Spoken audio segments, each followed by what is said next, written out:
Hello, Year 3. Today in English, we are moving on to a new piece of writing, but before we start that, we are going to do some preparation.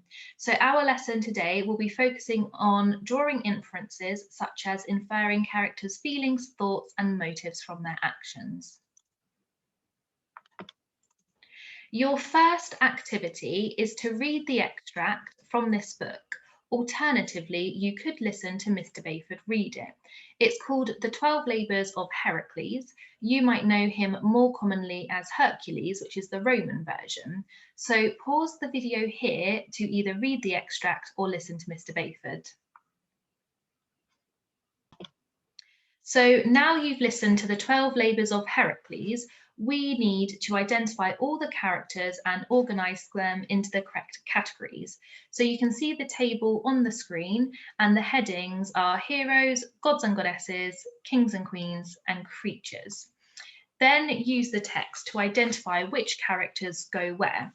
I actually did this by printing out the extract, and then I don't know if you can see, but I have underlined the characters that are mentioned. So my first one is Alcmene, and she is a queen.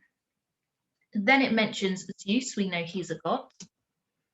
Then it mentions Alcmene's husband. Then Heracles, the hero, and then Hera, a goddess. So you need to go through the text and identify all the characters, creatures, kings and queens, everybody that is mentioned.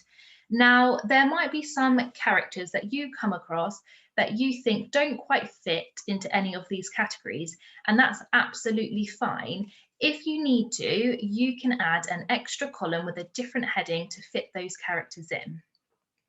Also, there might not be that much information about some of these characters, and that's where you need to use the text to infer and decide what category they belong in. Okay, so that's your activity for today. I hope you've enjoyed this lesson, and don't forget to send any of your work into the email.